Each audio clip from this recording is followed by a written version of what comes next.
Hello, everyone. The clip you're about to hear is from one of our exclusive Patreon episodes on a recent horror release, and just like all of our other episodes, it might include major spoilers for said horror release, so don't listen to it if you haven't already seen it. You've officially been warned.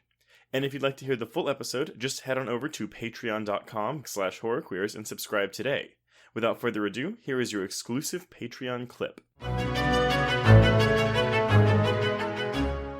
It is very timely. So yeah, and this is one of those films that premiered at South by Southwest last year, and I had to miss it, unfortunately. I was gonna watch it like the last day, and it was the same day that Curse of La Llorona was premiering, and I could either go to see Curse of La Llorona and, meet Linda Cardellini and James Wan, or I could go see, Get Duked / Boys in the Wood, or as it was previously called. And unfortunately, I did select to go meet James Wan.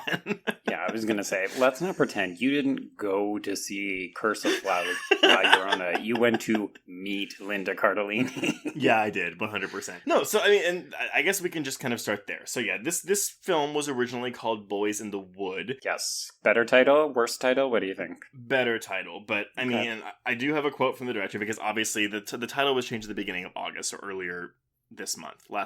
Oh my god, this comes out in September. Last month, yeah. The title was changed early last month, around the time when they announced that Amazon was releasing it. And honestly, I had totally written it off because I looked at the poster and I was like, I don't know what this is. It doesn't look like it's for me. And then I think you pinged me and you were like, yeah, it was Boys in the Wood. And I was like, oh shit, I really wanted to see that because I heard it was so good. But yeah, so obviously that title is a reference to the movie Boys in the Hood. And the quote from the director is this. I'm just going to read it verbatim because I'm not going to mince his words. So he said, as a teenager, I was listening to East Coast and West Coast rap and watching films like Boys in the Hood. It felt more honest to me that a film about teenagers would be set to hip-hop rather than folk or classical music. Fair, yes. I wanted the title to reflect the dichotomy, and Boys in the Wood was sort of a fun pun on an iconic film that influenced me and implied that clash between American and Scottish cultures. Yeah, but a year later, when director John Singleton, the director of Boys in the Hood, passed, and of course the awareness of the Black Lives Matter movement, using the title Boys in the Wood didn't feel respectful to his legacy or the black community, especially as Boys in the Hood was such a meaningful black cultural moment in cinema. So Get Duked was apparently always their working title, so they just went back to that to avoid any offense, I guess, or like an appropriation of black culture. Yeah, which, good on them, because I think that was probably a good decision. I have seen a lot of people lamenting the change in title and feeling like the new title kind of sucks a little bit. It's not the best. It's not the best.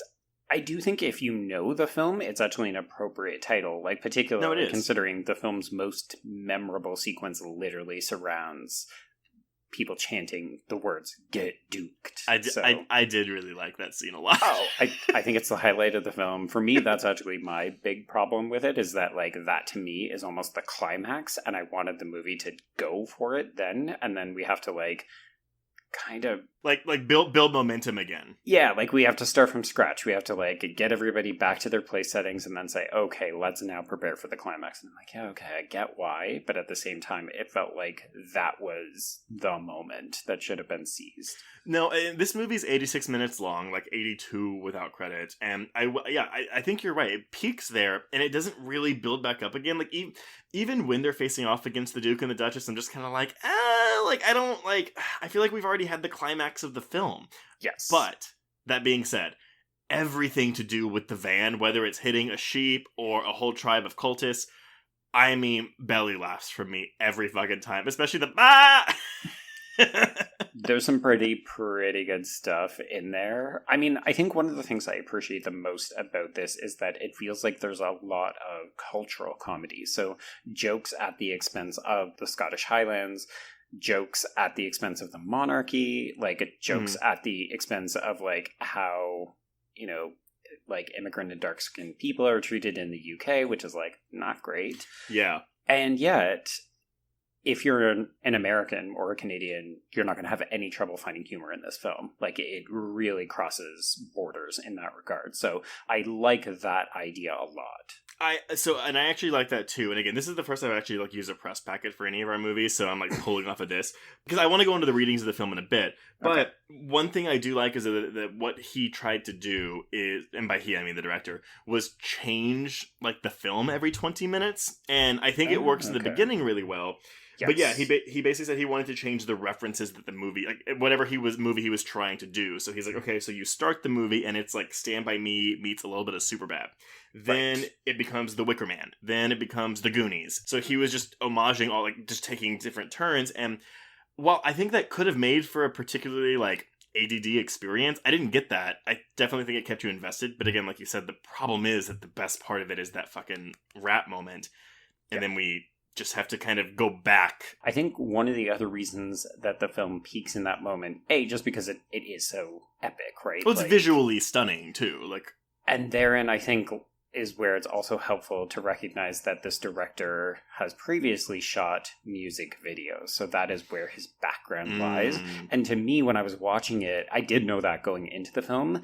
And that moment, I was like, this is literally a music video. Like, we are watching this British, Indian boy, find an unlikely band of followers in these farmers, and they make a music video on tractors. And like, it's just kind of amazing. But like, literally, it was shot exactly like a music video, which makes sense. But also, that's why it has that adrenaline boost to it. And then the rest of the film plays out like a film. And it's hard to go from music video to film. Right. No, I think that makes sense. Also, we're leaving out the most crucial ingredient, which is shroomy rabbit turds.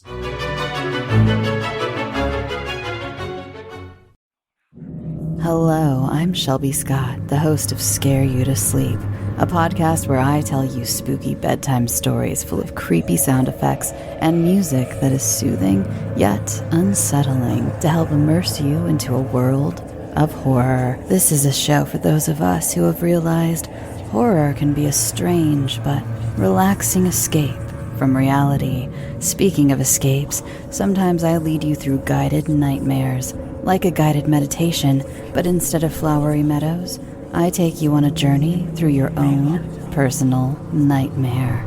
So come get lost in the terror with me. Listen to Scare You to Sleep wherever you listen to podcasts, or find us online at bloody.fm. Sweet screams.